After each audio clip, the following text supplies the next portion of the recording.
Okay दोस्तों, तो अब हम लोग रिलेटिव मोशन का नेक्स्ट पार्ट करने वाले हैं, that is called the chase problem. ठीक है, सो सबसे पहले क्लासिक चेस प्रॉब्लम जो हर बुक में देखने को मिलती है उसी के बारे में बातचीत करते हैं। क्या है पहला प्रॉब्लम? एक इक्विलैटरल ट्रायंगल है मेरे पास। ओके, नाउ ये वाले इक्विलैटरल ट्रायंगल के जो तीनों वर्टेक्स हैं, तीनों वर्टेक्स में तीन पार्टिकल है ए, बी और सी। ये वाले इक्विलैटरल ट्रायंगल का जो साइड लेंथ है that is equals to L.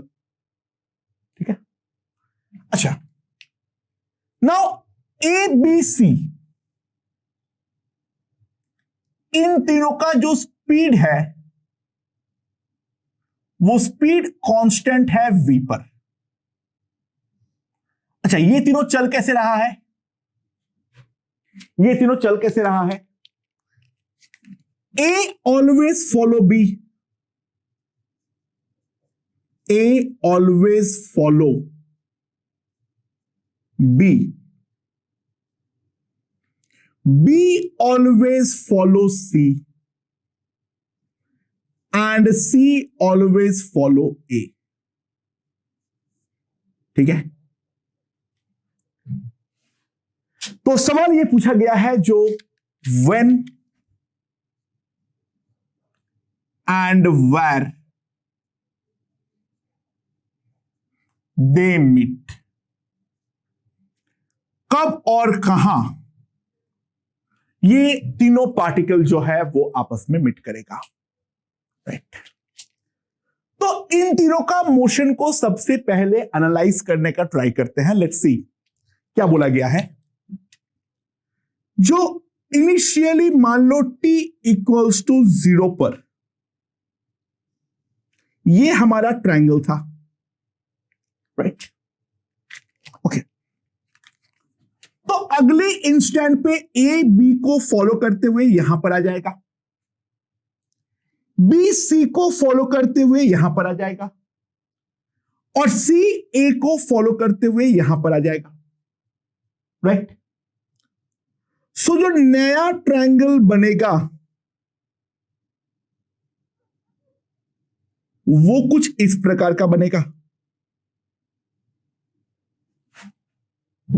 जो नया ट्रायंगल बनेगा वो हमारा कुछ इस प्रकार का बनेगा।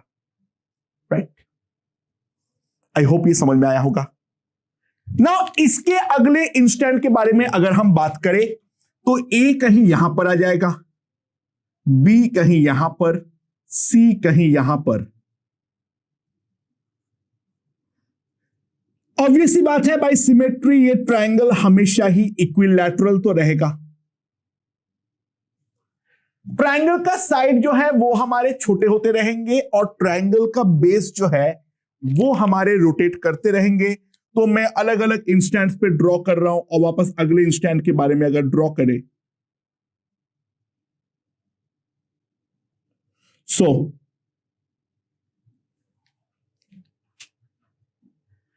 ये इसका हम मोशन जो है इसको एनालाइज अगर हम करते हैं तो दोस्तों ध्यान देना,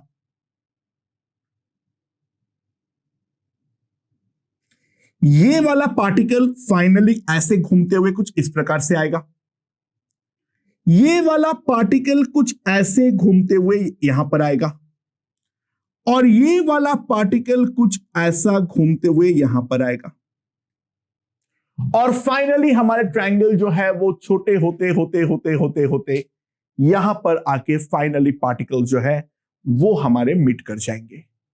ठीक है, अच्छा, ऑब्वियसली बाय सिमेट्री मैं एक चीज तो डायरेक्टली बोल सकता हूं, they meet at the centroid of the triangle।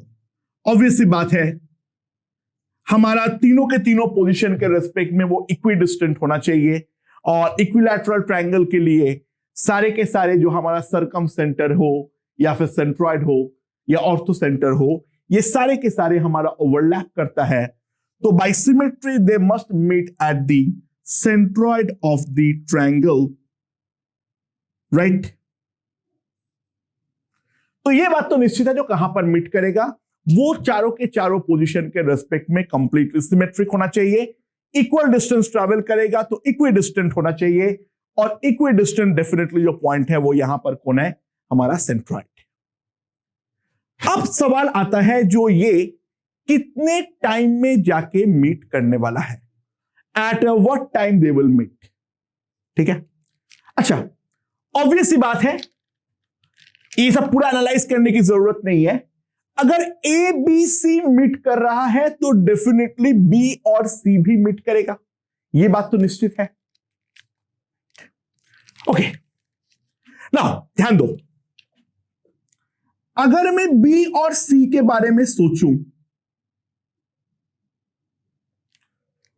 तो t इक्वल्स टू 0 पर b जो है वो यहां पर है और इसका वेलोसिटी इस तरीके से है, और c जो है उसका वेलोसिटी इस तरीके से है at an angle of 60 degree. Now ये जो वेलोसिटी है v, इसका दो कंपोनेंट है, एक परपेंडिकुलर कंपोनेंट और एक अलोंग द b। तो ये वाला जो होगा velocity that will B v/2, ये वाला जो आएगा दैट विल बी √3v/2। अच्छा दोस्तों अब ध्यान देना, जो √3v/2 है उसके कारण BC लेंथ पर कोई बदलाव नहीं आ सकता है। अगर मान लो ये वाला v और ये वाला v/2 नहीं होता, केवल और केवल √3v/2 होता, तो ये B पॉइंट के रेस्पेक्ट में C पार्टिकल जो है वो हमारा सर्कुलर मोशन परफॉर्म करता। तो B और C का अप्रोच के लिए जो जिम्मेदार है वो केवल और केवल वेलोसिटी का ये वाला कंपोनेंट और ये वाला कंपोनेंट है। तो अगर मैं इसके अलोंग V रिलेटिव देखूं, V relative along BC, that will be simply equals to V plus V/2, that is equals to 3v/2, right? That will be equals to 3v/2। ये हमारा V रिलेटिव है along BC। Now along BC ultimately कितना length travel करना पड़ेगा, that will be L। So simple सी बात है, जो मेरा टाइम का रिक्वायरमेंट आएगा T, that will be equals to L by V relative, so that will be equals to 2L/3V। I hope ये वाला चीज समझ में आया होगा, राइट? ओके, अच्छा अगर मान लो मैं यहां पर ट्रायंगल के बदले एक स्क्वायर लेता, तो स्क्वायर के लिए क्या होता? देखो स्क्वायर में भी फंडा तो वही है, वैसा ही मोशन हो रहा है। ए जो है वो बी को देख रहा है, बी जो है वो सी को देखेगा, सी जो है वो डी को देखेगा, और डी जो है वो ए को देखेगा। सबका स्पीड v है। जो हमारा लेंथ है वो हमारा अगेन एल है। अगर हम स्क्वायर को एनालाइज करने के बारे में सोचे, तो दोस्तों अगले इंस्टेंट पे ए कहां पर जाएगा, यहां पर, B आएगा यहां पर, C आएगा यहां पर, D आएगा यहां पर। तो अब हमें एक दूसरा स्क्वायर मिलेगा, something like this. Okay,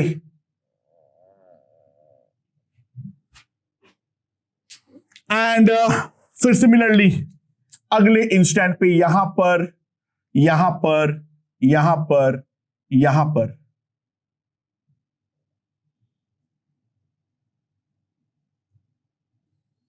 now ये आ जाएगा। तो ये जो है ये रोटेट करते करते करते करते अगर हम देखें तो ऑब्वियस सी बात है, ये हमारा स्क्वायर का सेंटर पे जाके मर्ज करेगा। सो ए आएगा ऐसे, बी जाएगा ऐसे, राइट? सी हमारा जाएगा ऐसे, और डी जो है वो हमारा आएगा ऐसे। ओके, तो ये हमारा मोशन है। अच्छा बाय द वे एक चीज कोई पूछ सकता था, जो हर एक पार्टिकल कितना डिस्टेंस ट्रैवल किया है। दोस्तों उनके लिए बहुत सिंपल फंडा है। Distance travel by each particle भी अगर यहां पर पूछा होता तो ध्यान देना, पार्टिकल का स्पीड तो हमेशा ही v रहा है। इतना टाइम के बाद वो t पे मीट करेगा, तो ऑब्वियस सी बात है हर पार्टिकल जो डिस्टेंस ट्रैवल करेगा that will be equals to 12/3v into v and that will be equals to 12/3।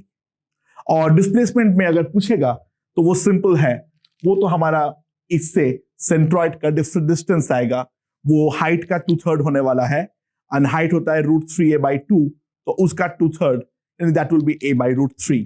तो इस तरीके से हम लोग डिस्टेंस और डिस्टेंस ट्रैवल पिछले केस में निकाल सकते थे।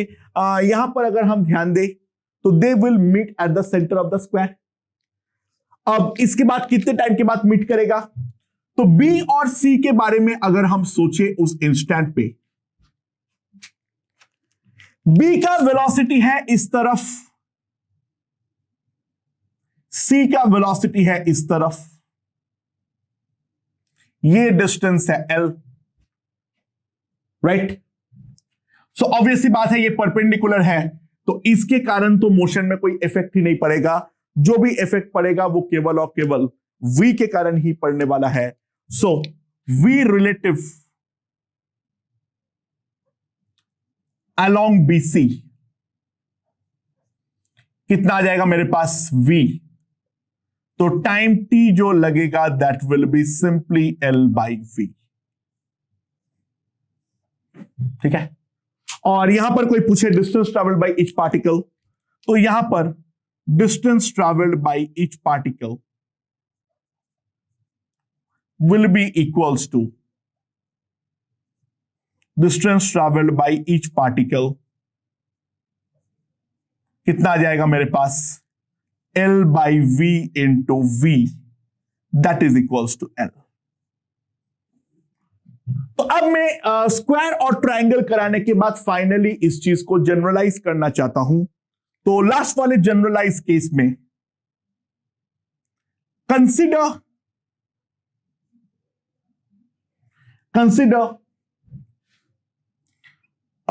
n-sided polygon, right, of each side L। Her side का जो लेंथ है वो है हमारा L, वैसे n-sided polygon है। Speed of each particle equals to v, speed of each particle is equals to v। Okay, वैसे मोशन हो रहा है, ए बी को फॉलो करेगा, बी सी को, सी डी को, डी ई को, ब्ला ब्ला ब्ला ब्ला ब्ला, और फाइनल वाला ए को फॉलो करेगा। तो फाइंड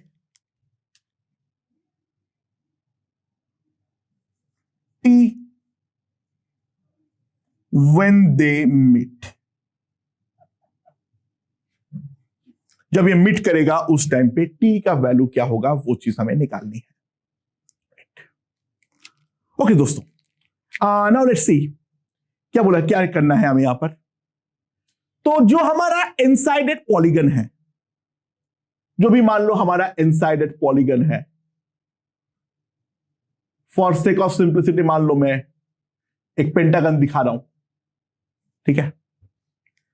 अच्छा दोस्तों, ये हम जानते हैं जो पॉलीगन के जो टोटल एक्सटीरियर एंगल का सम है that is always equals to 360 degrees यानी 2 पाई। तो अगर हमारे पास रेगुलर पॉलीगन है तो हर एक जो एक्सटीरियर एंगल होगा that will B 2 pi by n।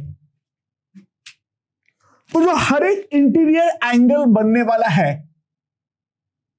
that will be 2 pi minus 2 pi by n, right। सो कोई भी अगर हम दो पॉइंट को चुन ले, मान लो ये वाला है पार्टिकल A और ये वाला है पार्टिकल B, साइड लेंथ है L,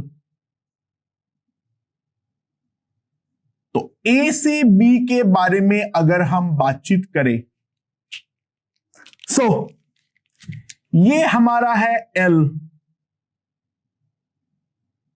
ये है हमारा वी, ये है हमारा वी, और ये वाला एंगल हो जाएगा 2 pi minus 2 pi by N. ये हो जाएगा 2 pi minus 2 pi by N, right. So ये v है, ये v है। अब अगर इस v को मैं दो कंपोनेंट पे रिजॉल्व करता हूं दोस्तों,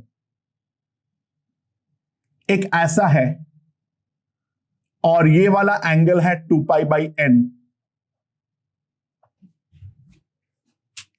सो वेलोसिटी का ये वाला कंपोनेंट जो है that will be v cos 2 pi by n. Sine वाला कंपोनेंट हमारा किसी काम का नहीं है, क्योंकि सिंपल सी बात है, वो वाला कंपोनेंट जो है उसके कारण तो केवल सर्कुलर मोशन हो सकता है, रिलेटिव मोशन हो ही नहीं सकता है। So v relative along AB,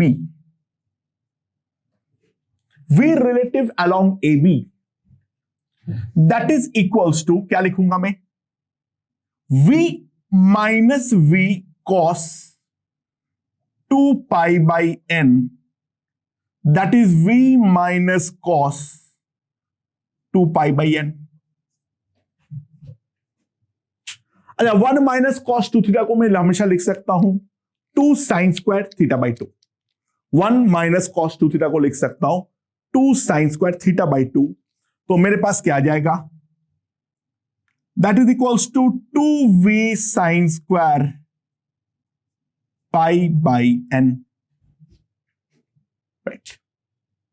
hope ये चीज समझ में आया होगा। Okay, so that is the v relative along AB। और रिलेटिव डिस्प्लेसमेंट कितना चाहिए हमें, L का। सो टाइम ऑफ मोशन, जो टाइम ऑफ मोशन होगा that will be equals to T L by 2v sine square pi by n। So that will be the time of motion, right? Or distance traveled by each particle, distance traveled by each particle कितना आ जाएगा, that will be equals to v into t, that is L by 2 sine square pi by N, right.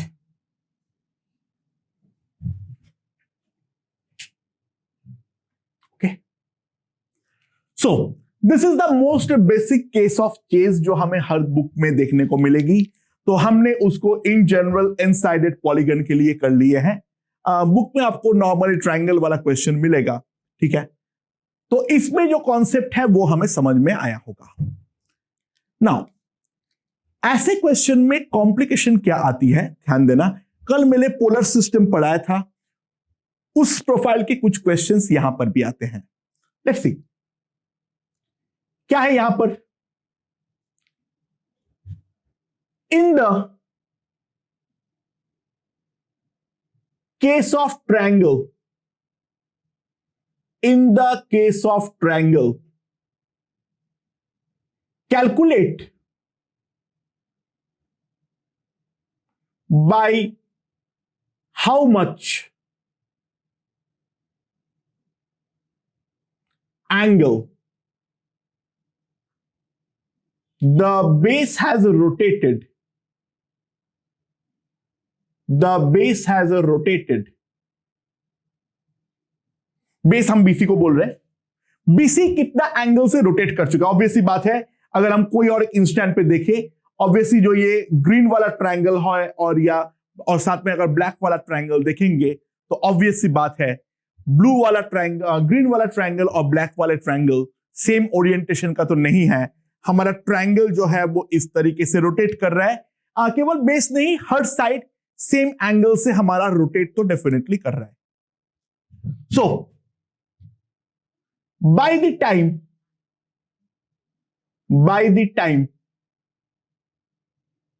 side length has become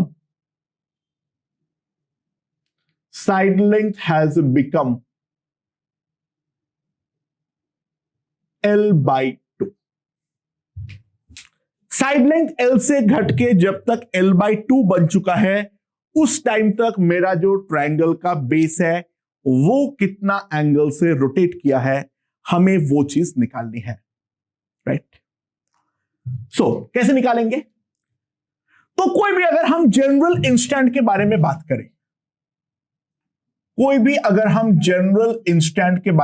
करें, तो general instant पे क्या होने वाला है? जो हमारा BC का लेंथ है, वो BC का लेंथ है R, राइट। BC का जो लेंथ है वो है हमारा R, और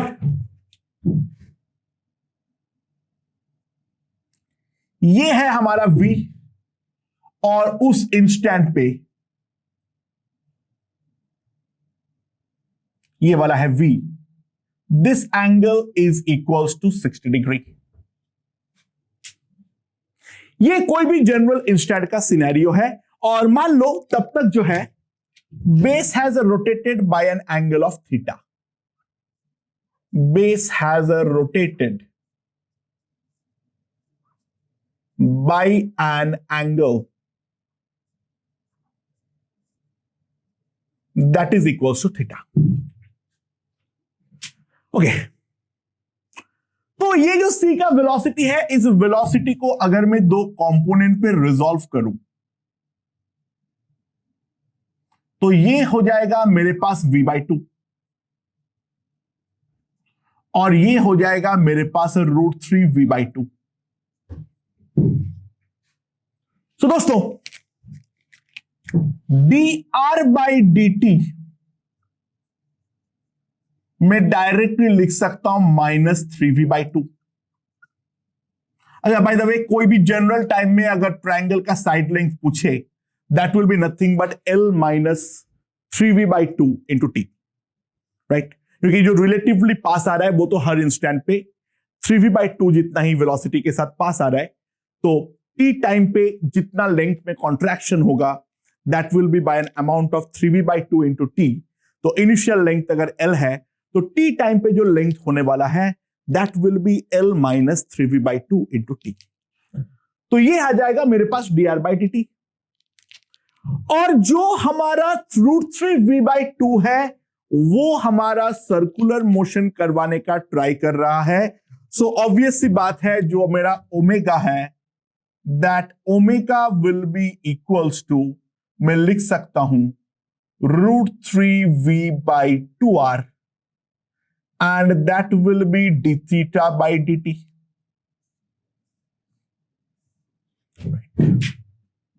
ये तो मैं डेफिनेटली लिख सकता हूं। और क्यों ना अब हम इसको दो कंपोनेंट दोनों इक्वेशन को डिवाइड कर दें। सो dr/dθ -3V/2 upon √3V/2R। So V is cancelled, 2 is cancelled, that is equals to -R/√3। ये मेरे पास आ जाएगा। सो that will B dr/dθ। So dr/r is equals to -dθ/√3। So integral dr/r equals to -1/√3 integral dθ। Initially, अच्छा, theta जो है वो ये वाला angle नहीं है, 60 डिग्री नहीं है। थीटा तो वो एंगल है जिससे बेस रोटेट किया है।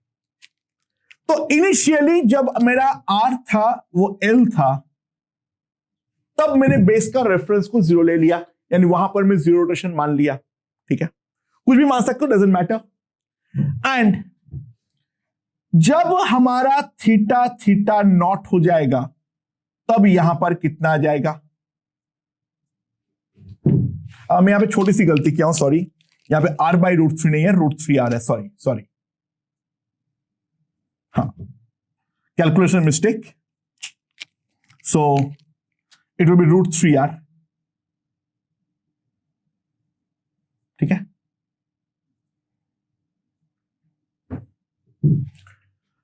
सो अब अगर मैं इसको इंटीग्रेट करूं तो मेरे पास क्या आ जाएगा? ln r L2 L/2 minus √3 into theta. So minus √3 theta आ जाएगा ln half, that is equals to minus ln 2. तो थीटा मेरे पास आ जाएगा 1/√3 ln 2। ठीक है, आई होप ये चीज हमें समझ में आया होगा।